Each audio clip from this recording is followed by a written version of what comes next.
I learned the hard way that a son can look you in the eye and talk to you like you're a stranger standing between him and a payday. One night, Ethan told a room full of people that I'd stolen from him money he never earned a house, he never touched a legacy he never cared to understand. I didn't argue. I just watched the last thread snap. If you've lived through something like that, tell me your story in the comments. The winter after Sarah's funeral stretched on longer than any season I could remember. Papers kept turning up in drawers and boxes I hadn't touched in years, each one pulling me back to pieces of her life I never fully understood. One afternoon, while sorting through a stack of documents near my desk, a sealed envelope slipped out. Her handwriting ran across the front, steady, careful marking it as something meant for me alone. The letter held details about a royalty account worth far more than I expected, and a small house she'd inherited in Cape Breton. Nothing about it felt like a gift. It read more like a burden she hoped I'd manage with some measure of sense. I set the pages beside me and tried to breathe through the weight of it. Ethan walked in without knocking. He didn't ask what I was doing. His hand landed on the folder before I could move it aside, and he flipped it open like it belonged to him. He skimmed a few lines, then tossed the papers back onto the table. "How long were you planning to hide this from me?" His tone carried no hesitation. Not anger entitlement, the kind that stings more than anything shouted. The words came at me faster. "Stop pretending this is complicated. Mom's gone. I deserve my part. You don't even use half of what you own. So why keep all this for yourself?" The room narrowed around us. Every sentence from him cut deeper than the last, not because of the demand, but because he didn't pause to wonder what any of it meant. As if grief was a bill I owed, and he came to collect. He waited for a reaction. Nothing came. My hands stayed still on the desk. A lifetime of keeping steady held me in place even as the floor shifted. He scoffed and headed for the hallway. "Do whatever you want, Dad, but this isn't over." His footsteps faded. That tone-sharp final echoed longer. The folder lay open, pages bent at the corners. I gathered everything, slid the documents back into the envelope, and locked them in the drawer. The click of the lock steadied me more than anything else that day. Sitting there felt pointless, so I left the room and walked through the house without stopping. The air felt stale, the kind of heaviness that settles after too many unspoken things. Out in the garage, the familiar scent of tools and old engine parts grounded my thoughts. Work always did. It didn't care who was right or wrong. It only asked for focus and steady hands. I leaned over the workbench and let my palms rest on the cool metal. The phone vibrated in my pocket, but I didn't check it. Whatever message waited could sit. My breathing evened out as the hours wound down, and the ache in my chest dulled just enough for me to function. No matter how many years pass, there's always a moment when a father realizes something irreversible has shifted in his family. That afternoon was mine. The phone never stopped buzzing the morning after Ethan stormed out of the house. A dozen missed calls, half from numbers I didn't recognize, the rest from people who hadn't checked in once during Sarah's illness. Every notification carried the same tone, sharp, judgmental, wrapped in concern that didn't belong to them. Ethan had moved fast. Faster than I expected. By noon, a cousin on Sarah's side left a voicemail saying, "He told us you kept money from him." Is that true, Michael? The message ended with a sigh, thicker than the words themselves. Not a single one of them asked if I was holding up, only whether I'd done something wrong. Another relative texted, "You've always been strict. Don't push him away now." Strict. That was the word they chose. Walking across the living room felt heavier than usual. The house hadn't changed, but everything familiar carried a new edge. Each step reminded me that whatever balance we'd once had as a family had cracked overnight. No shouting, no confrontation. Just a shift, subtle but unmistakable. I drove to the garage and opened early. Work brought routine, and routine helped me think. The first customer of the day was Lena. She pulled her sedan into the lot and stepped out with a puzzled look. "You look like you slept on concrete," she said. "It's been a long week." She studied me for a moment, arms folded. "Something's weighing on you. Don't pretend it isn't." Rather than answer, I raised the hood of her car and scanned the engine, hoping the noise would cover more conversation. She didn't push further, but she didn't leave either. A few minutes passed before she spoke again. "You're carrying something alone. I've seen that look on people sitting in waiting rooms paying bills they can't cover, holding families together with tape and hope." Her words tightened something in my chest. Ethan's voice from the night before cut through the memory. How casual it sounded. How decided. "Lena, I said it's not something I want to get into." She nodded once. "Just remember, pressure doesn't ease when you ignore it." The car didn't need much. A belt adjustment, a quick flush, nothing complicated. She thanked me, lingered as if she wanted to offer more, then headed out. An hour later, another message came in. This one from Sarah's older sister. She's gone, Michael. "Let the boy breathe. You can't cling to everything." That line forced me to sit down. I stared at the phone until the screen dimmed. Ethan had framed our argument to make himself the wounded party, and they embraced it without hesitation. No one asked why he had gone rifling through my things. No one questioned his motive. They just assumed the stubborn widower was hoarding what should belong to the child. People believe whatever version benefits their empathy the most. That's what I learned in those few hours. A couple walked into the shop for a tire repair, forcing me to straighten up and focus. Their small talk filled the space long enough for me to hold myself together. When they left, the silence that followed wasn't comforting. Too many unasked questions hanging in the air. My hands stayed busy. Wrenches, bolts, panels, anything that kept my mind from drifting. But even while tightening a bolt, the noise of what Ethan had stirred spread through me like small cracks forming under pressure. Then the garage office phone rang. I answered without checking the ID. A familiar voice snapped. "Why would you hide money from your own son?" It was one of Sarah's uncles, a man who hadn't visited in years. The urge to defend myself rose, but saying anything would only feed the situation. "I'll call you later," I told him. "You should have handled this better," he muttered before hanging up. The words stayed with me long after the call ended. Not because he said them, but because of how quickly people accepted Ethan's version of the truth. In the late afternoon, I stepped outside for a breather. The sun hung low over the rooftops, throwing long lines across the pavement.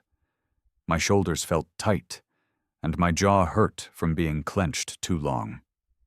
A mechanic named Paul walked past and nodded a greeting, unaware of the storm I was wrestling with. As I headed back into the garage, my phone vibrated again. Another message. I didn't open it right away, but the preview appeared on the lock screen. This time the sender was Sarah's sister. "Think about Ethan's future, not your pride." My thumb hovered over the screen, debating whether to respond or shut the phone off entirely. Pride. They all seemed convinced that was the root of everything. None of them knew how that conversation unfolded. None cared to ask. Stepping toward the workbench, I caught myself gripping the edge a little too hard. Getting through the day required a focus I didn't fully have. Every moment pulled me back to that envelope, the figures written in it, the house in Cape Breton, and the look on Ethan's face when he assumed it all belonged to him. The garage had settled into its afternoon rhythm when the office phone rang again. I picked up expecting a customer asking about brakes or an oil change. Instead, a familiar voice spoke my name. "Michael, it's Dana." From the publishing team. I worked with Sarah on her last project. Her tone carried something uneasy. I just heard something strange, she continued. Ethan told someone you were keeping his mother's estate for yourself, that you refused to release any of it. The wrench in my hand stopped mid-air. He said that, yes. I thought you should know. It didn't sound like you. The call faded out with a polite goodbye, but her words stayed sharp. Once the line disconnected, the garage felt smaller. Not colder, tighter. Like someone had tightened a strap across my ribs. A letter from Sarah sat in my jacket pocket. I unfolded it again, scanning the small handwriting. One line had always bothered me. Make sure he understands the cost of a life worth inheriting. The phrasing didn't explain what she expected from Ethan, and now that uncertainty dug deeper. For a moment, doubt edged in. Maybe I had been too rigid. Maybe grief had pushed me into a corner without noticing. Maybe Ethan interpreted my caution as possession. Then the memories surfaced: months of hospital visits, arguments about bills, nights when Ethan didn't show up because he needed space. Moments when Sarah's patience ran thin, and I tried to hold the middle ground. The past rose up in jagged flashes, not for nostalgia, but as reminders of how long the distance between us had existed. My phone buzzed again. A notification popped up: password change request for the family email account we once used to track Sarah's medical care. I tried logging in, access denied. Ethan had claimed it. The move wasn't impulsive, it was strategic, cutting me out of an account still tied to insurance statements, medical receipts, and portions of Sarah's estate. That realization steadied something in me, not anger, just clarity. No confrontation would fix this. Talking hadn't worked for years. The next steps required caution, not arguments. I locked the office door and pulled down the binder where we kept old paperwork. Every page connected to Sarah's estate royalties and property records needed to be saved somewhere Ethan couldn't reach. One document at a time, I scanned, copied, and sorted. The USB drive on my desk, filled with digital duplicates, Will's bank statements, correspondence with her editor, confirmation letters about Cape Breton. A calm rhythm formed as I worked. Not peace, just function. The bell above the garage door jingled. I turned, half expecting Ethan, but it was only a delivery guy dropping off a parts order. He waved and left before I could respond. Back at the desk, my laptop blinked with another alert: attempted login to my tax account. I reset the password, added two-step verification, and cut off shared access Ethan once used for filing jointly during college. It felt like closing a series of doors in a house that used to belong to both of us. Not long after, the phone chimed with a text from him. Need access to your email. There are things in there that belong to both of us. No greeting, no explanation, just entitlement laid bare. I didn't respond. Another message came quickly after: stop making this harder. Mom wouldn't want you blocking me. My jaw tightened. Using her as leverage, that was new. Or maybe it wasn't, and I'd ignored the signs for too long. The garage clock ticked past 6. I stayed at the bench, running through everything I had copied. The folder felt heavier now, even though it held only paper. A long list of responsibilities I'd carried without complaint. Backing up the files wasn't enough. I unplugged the USB, slipped it into a small envelope, and tucked it into the glove compartment of my truck. A place only I had access to. A place Ethan wouldn't think to check. The shop lights flickered as I shut down for the night. My hands moved on instinct to turn off the breaker lock. The tool cabinets pushed the trash bin toward the corner. Ordinary motions that helped quiet the noise in my head. Near the exit, my phone buzzed once more. A message from Ethan again. Don't freeze me out. I'm serious. We need to talk about that house. The wording wasn't a request. It was pressure sharpened by someone who believed time was on his side.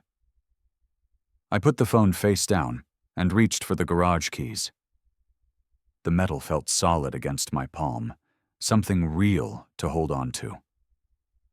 Outside, the lot was empty, the kind of emptiness that comes after a long day. I stepped toward the truck, replaying every move Ethan had made over the last 24 hours, each one intentional, each one pushing a little further. Halfway to the truck, another thought hit me. If he was willing to change passwords and spread rumors, what else would he do? That question followed me as the engine started. The dashboard glowed faintly, reflecting off the envelope, tucked in the glove compartment. A reminder of how much depended on staying a step ahead. The email from Ethan landed just after sunrise. I spotted it before heading to the garage, the subject line, blunt enough to stop me mid-step, clarify my inheritance. The body of the message carried the same tone he used in the house, short, direct, dismissive. I need you to explain my rights. We should move forward with selling the Cape Breton place. A quick sale benefits both of us. No greeting, no hesitation, not even a question mark. Reading it once wasn't enough. I went through it again then, a third time, trying to understand how he could speak as if everything belonged to him by default. No mention of Sarah. No acknowledgement of what she intended. Only a push for money he hadn't earned. Rather than reply, I closed the laptop and grabbed my jacket. The house felt thinner, like even the walls had stepped back from what was happening. Out in the garage, tools waited in their usual places, offering the kind of order Ethan seemed determined to break. A job came in early, a truck with a failing alternator. Work steadied my hands for a while, but the tension never eased. When the customer left, I wiped my palms on a rag. The phone buzzed again. This time it wasn't Ethan. A cousin of Sarah's sent a message. "Why are you hiding the real will? Ethan says you forged something." The accusation hit harder than I expected. Not because it was true, but because of how quickly they believed him. People latch onto the version that requires the least effort. That version painted me as the stubborn widower standing in the way of his son's future. Another text followed. "Just be honest, Michael. What are you protecting?" My jaw clenched so tight it hurt. They hadn't asked about my grief once. Not one message said, "How are you holding up?" Just questions about assets papers and Ethan's claims. The garage door rattled as the wind pressed against it. I stepped back into the office for a moment of space. On the desk sat the USB I'd filled with copies of every document. It looked small for something carrying the last remnants of the life Sarah and I had built. Before I could sit, the phone rang again. A voice from a real estate office introduced himself, asking to verify the transfer intent for the Cape Breton property. "I haven't requested any transfer," I said. "Well," he replied, "your son forwarded a copy of an older will and asked us to begin evaluation. We're checking before moving forward." The room seemed to tighten. Ethan had taken a document I hadn't seen in years, one that Sarah updated later, and used it to start a sale. The move wasn't a misunderstanding. It wasn't confusion. It was a decision. "Do not proceed," I said. "I'll contact your office with the current paperwork." After hanging up, I stood still long enough for the weight of it to settle. Ethan hadn't just crossed a line, he'd erased it entirely. A wrench slipped off the workbench and clattered onto the floor. The noise snapped me back. The USB caught my eye again, a reminder that this wasn't only about family trouble. It was about control. If I didn't take back the narrative, everything would spiral. Footsteps echoed in the doorway. Paul, one of the part-time guys, poked his head in. "You need anything before I clock out? Go ahead," I said. "I'll finish up here." He nodded and left without pressing further. I locked the office door, pulled open the desk drawer, and took out the envelope containing the finalized will, the one Sarah signed with witnesses during the last months of her life. The ink had faded slightly at the edges, but her signature remained steady. That alone grounded me long enough to breathe. My phone lit up again. Another message from a relative, Michael. "What are you hiding from the rest of us?" Not even a greeting. These people watched Sarah fade over months. They saw how exhausted I became. They knew how many shifts I picked up, how many nights I slept in hospital chairs. Yet the moment Ethan raised his voice, they believed the version that painted me as the problem. I slid the will and supporting documents into a larger folder. A small tremor ran through my fingers, not fear pressure. Years of carrying weight without complaint had finally found their limit. The shop lights buzzed overhead. I powered them down one at a time, leaving only the dim office lamp lit. Before stepping out, I checked the USB again, making sure the cap was secure. Losing it now would unravel everything. A notification chimed. Another message short from a relative I hadn't spoken to in months. Why lie, Michael? No room for courtesy. No room for truth either. I locked the office, pushed the door shut, and slipped the keys into my pocket. The garage smelled faintly of motor oil and cold metal, familiar and grounding. My boots scuffed the concrete as I crossed the floor toward the exit. By the time I reached the truck, a thought settled in, not loud, not final, but firm enough to hold. Silence hadn't protected me. And Ethan knew it. The next move would have to come from me, whether I was ready or not. I opened the truck door, set the folder on the passenger seat, and turned the ignition. The engine rumbled beneath my hands, steady and certain, while everything else threatened to drift out of reach. The envelope showed up early, pushed through the narrow gap at the bottom of the garage door. No return address. No handwriting I recognized. A thin shape light enough that I almost missed it while sweeping the concrete near the tool rack. Breaking the seal revealed a single sheet of paper, folded twice. A scanned letter, Sarah's handwriting, unmistakable even in grayscale. The top half matched what I already kept in my desk. The bottom half, the part torn or lost long ago, hit with the force of a blunt object. If Ethan cannot meet the minimum conditions I set, the assets will go to the Family Relief Fund.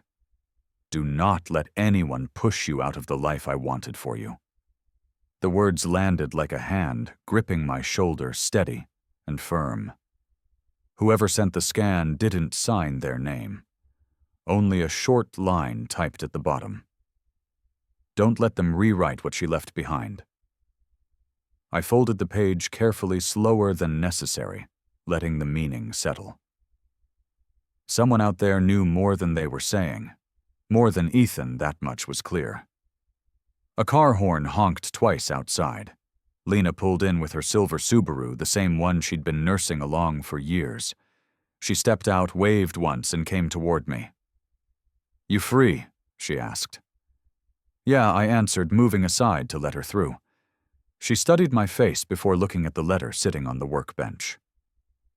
"You're carrying something heavy. Want to talk?" A shrug was all she got. Talking never changed the facts. Still, she didn't walk away.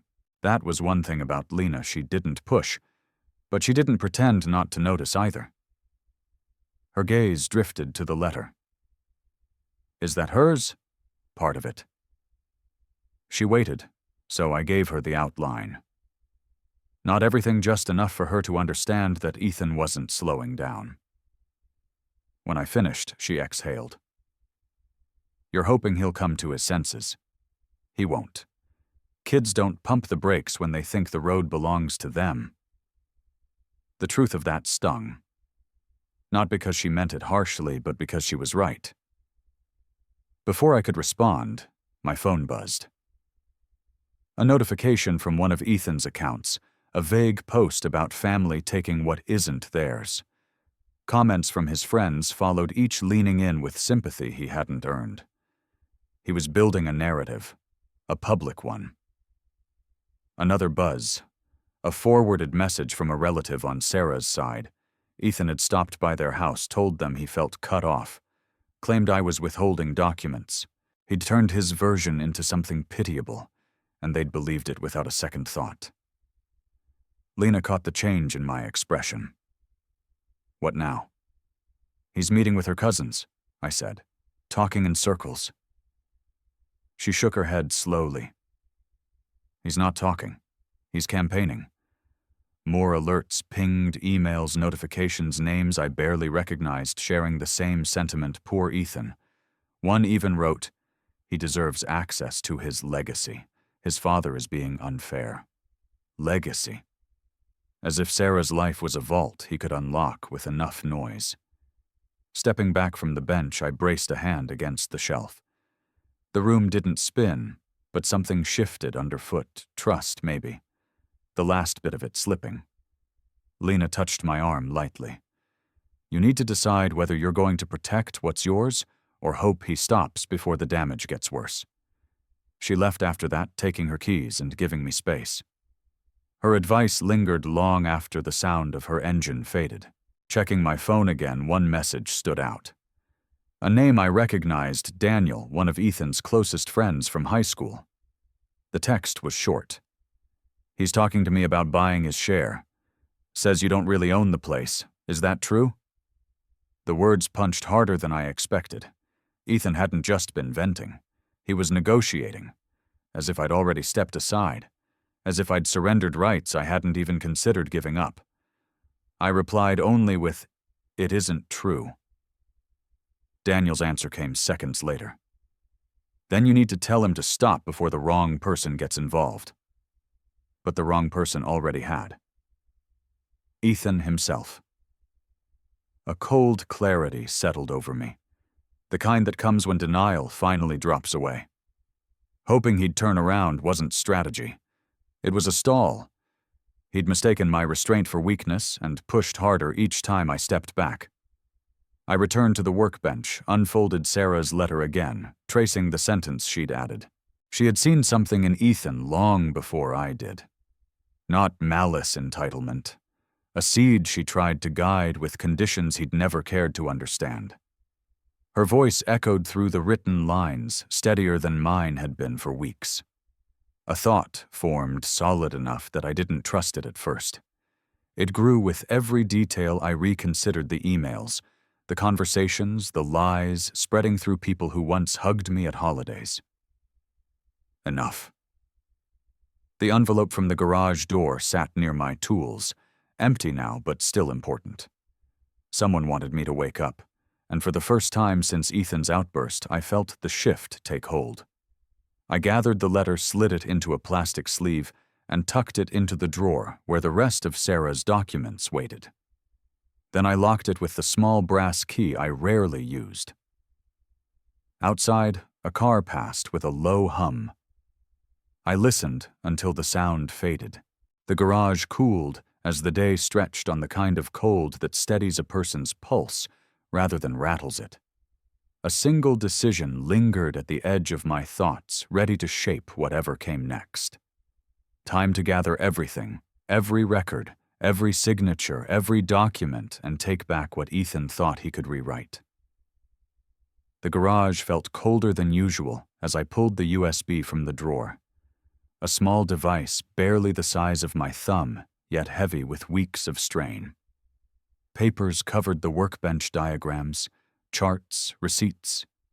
Each one connected to the life Sarah and I built long before Ethan learned how to spell his own name. I powered up the laptop and set the USB beside it. My hands moved without hesitation, sorting digital folders into clean stacks.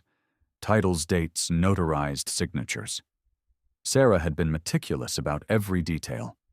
A part of me wondered if she'd known I'd need this trail one day.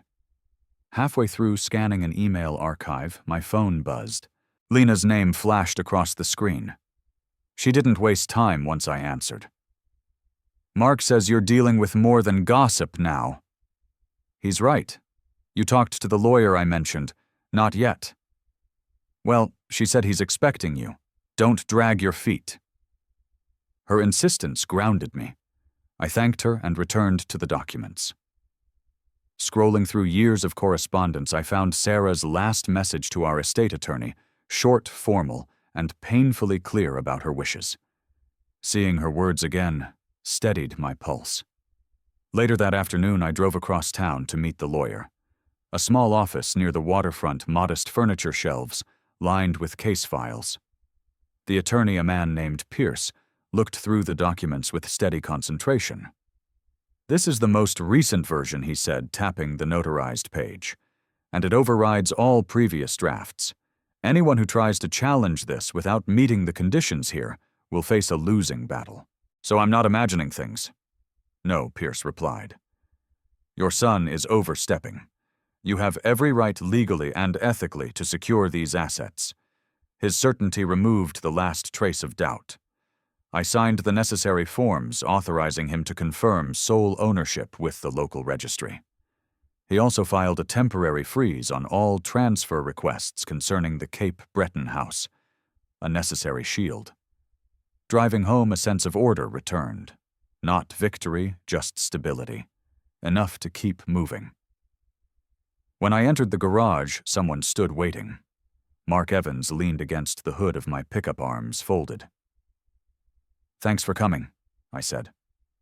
He nodded, voice low. "I figured you'd want to know Ethan's getting advice from someone who doesn't care about facts. He's gearing up for a fight.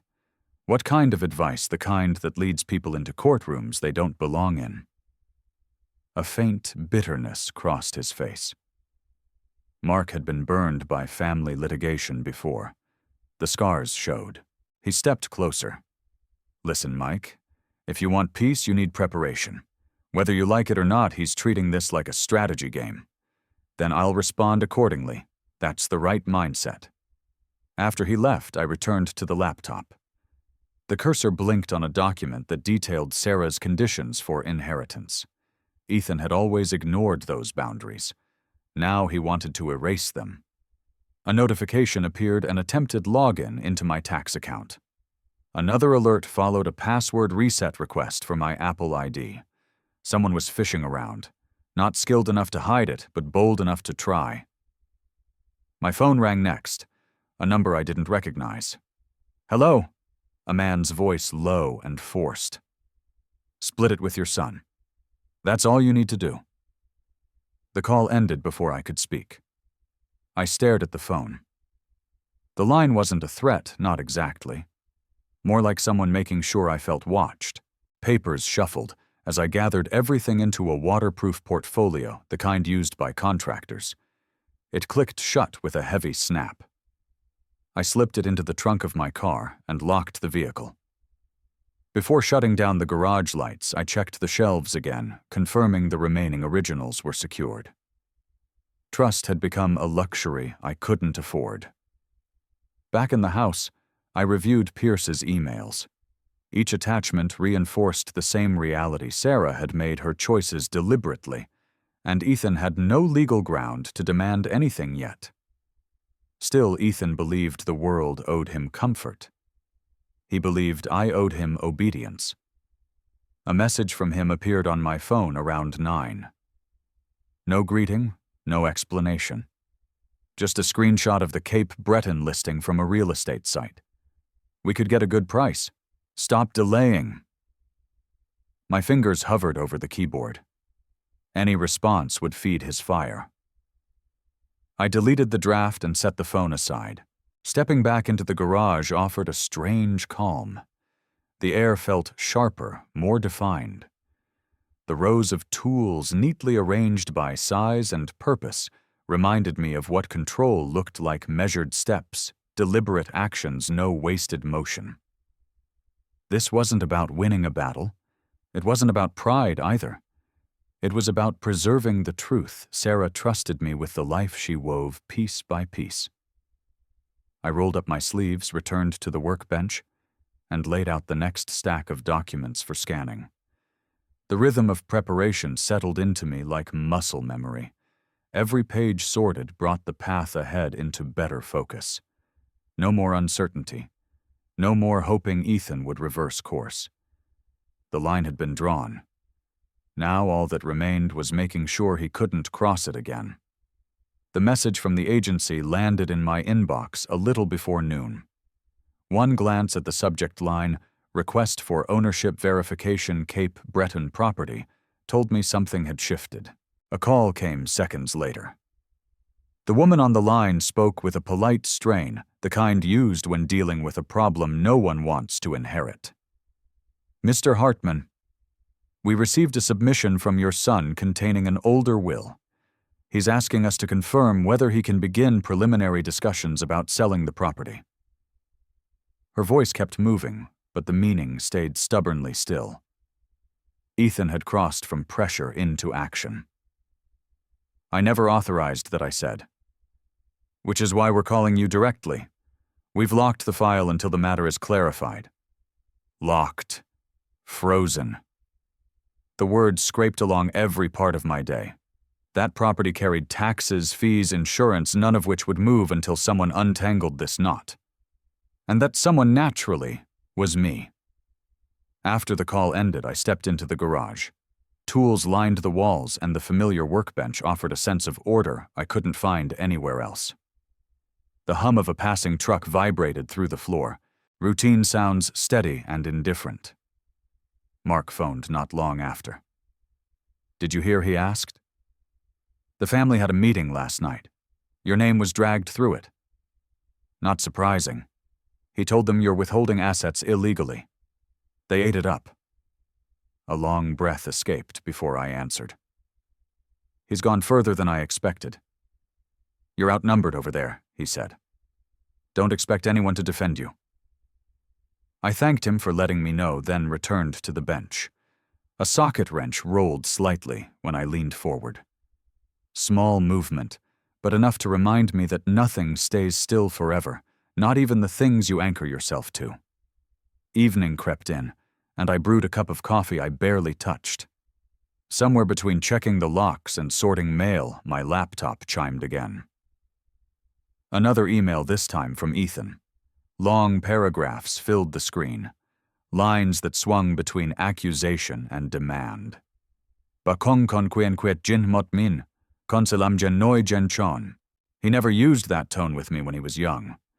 Back then, disagreement came with hesitation, even guilt. Now he crafted these messages like he was drafting a complaint for court, sharp final rehearsed. My thumb hovered over the reply button, then drifted away. Responding would only fuel him. I closed the computer. A tremor ran through my fingers, subtle but undeniable. Weeks of stress had carved themselves into my body. No collapse, just the physical admission that this had gone too far. I went back to the garage. Something about being surrounded by machines, predictable, repairable, kept me steady. The workbench lamp buzzed faintly as I pulled the storage box forward. Folders, envelopes, the USB. All of it had been gathered, sorted, triple-checked. A memory surfaced Sarah sitting at our dining table with the estate attorney tapping her pen on the margin of the will. She wanted the language airtight, her word. I hadn't paid attention the way I should have. Grief had blurred the edges of that day. My phone rang again. This time Pierce's number. We found something he said. A fully executed and notarized will from 2 years after the version Ethan submitted. It's valid binding and includes the conditional clause your wife insisted on. The room steadied around me. You're certain? Yes. I'm sending the scanned copy now, but the physical document is here. Ethan has no legal claim unless he meets the criteria Sarah listed. And from what you've told me, he doesn't. Relief didn't come. Just a clear, narrow lane cutting through the fog. A path forward. What's the next step? I asked. You bring me the rest of the files? We'll file a notice of uncontested ownership. Once that's submitted, any actions from your son become null. I nodded, even though he couldn't see it. I'll be there first thing. After we hung up, I grabbed the portfolio from the trunk, set it on the bench, and reviewed the contents once more.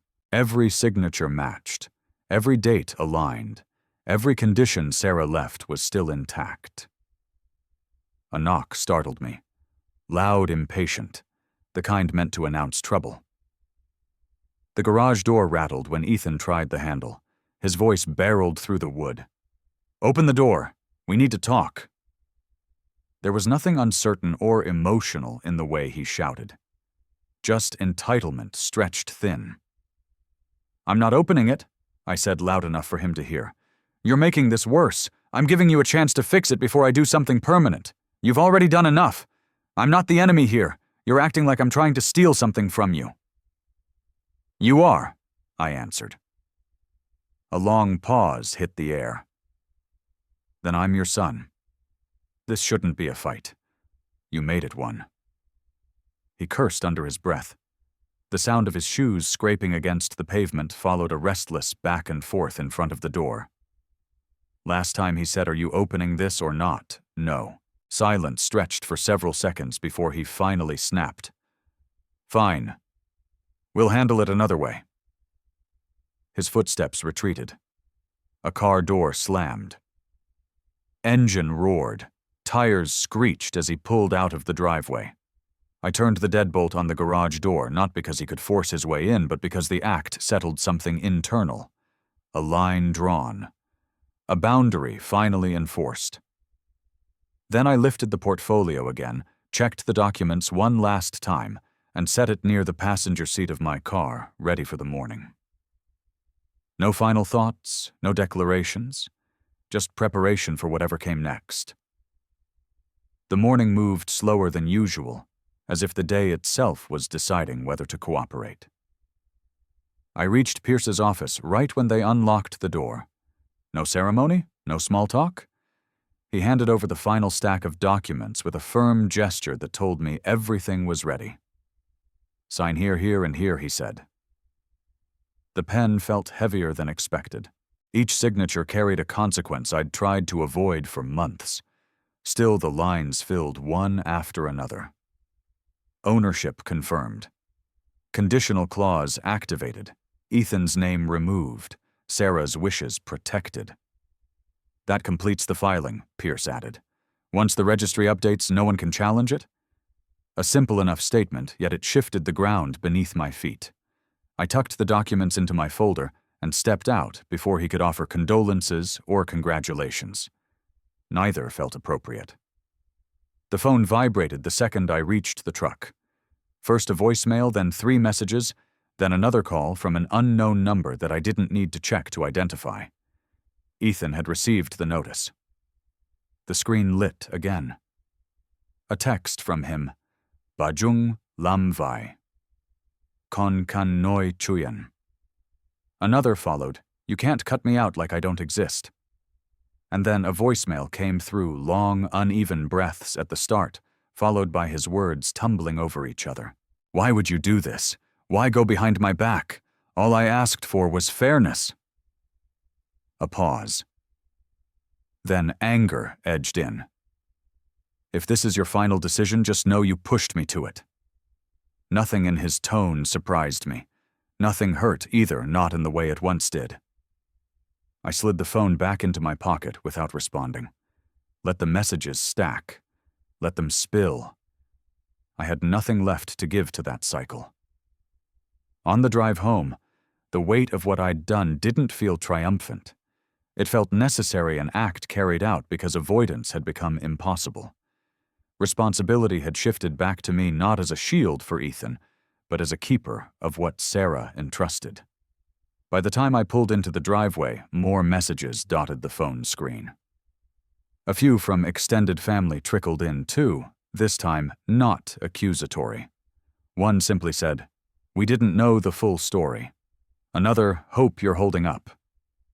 The turn wasn't dramatic. It trickled in the way real consequences often do. News spreads loyalties. Waiver people correct their stance without announcing it. I left the phone on the kitchen counter and went to the garage. A couple of wrenches needed sorting. A filter needed replacing on an old Subaru someone had dropped off. Work steadied my hands. Patterns and tools made sense when nothing else did. While wiping down the bench, a thought surfaced. Unexpected sharp fear had shaped more of my life than I ever admitted. Fear of losing Ethan. Fear of failing him. Fear Sarah might think I didn't try hard enough. That fear had kept me still for too long. The phone vibrated again. More calls. More messages from Ethan. Then it fell quiet, and silence stretched in a way that didn't sting. By late afternoon, the sun hit the garage door just enough to cast a thin line along the floor. I closed up, locked everything, and went upstairs to pack a few things. Not a runaway pack, just clothes, toiletries, spare boots, and the folder of documents I had no intention of letting out of my sight.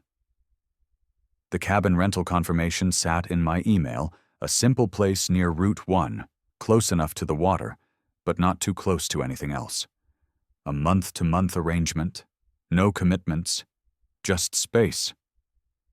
I loaded the bag into the truck, double-checked the house keys, and sat for a moment before starting the engine. Not to reflect, just to breathe. A single message buzzed through from Lena. "When you need to talk, I'll stop by," she wrote. My reply came easy, "I'm okay." Not a declaration, not reassurance, just the truth for that moment. The engine turned over steady and familiar. Gravel shifted under the tires as the truck rolled down the drive. The house shrank in the rearview mirror, not a symbol, not a memory monument, just a structure I'd lived in, leaving it the same way I'd entered on my own terms. Halfway to the cabin, I realized my shoulders had dropped for the first time in months. Not relief, just the absence of tension so constant I had forgotten it was there. The road curved north, lined with trees that needed no meaning assigned to them. At a gas station on the outskirts of town, I grabbed a bottle of water and stood for a moment near the truck bed, looking at the folder resting on the passenger seat. It held everything that sparked the fight, and everything that ended it. Sarah's handwriting, legal stamps, deadlines, boundaries, pieces of a life we built, pieces of a life Ethan tried to divide. I took one more drink of water, capped it, and got back in the truck. No dramatic exit, no cathartic tears, only miles ahead a place to sleep, work to do tomorrow, and a life that no longer spun around someone else's expectation. The road opened up, steady and plain. I drove,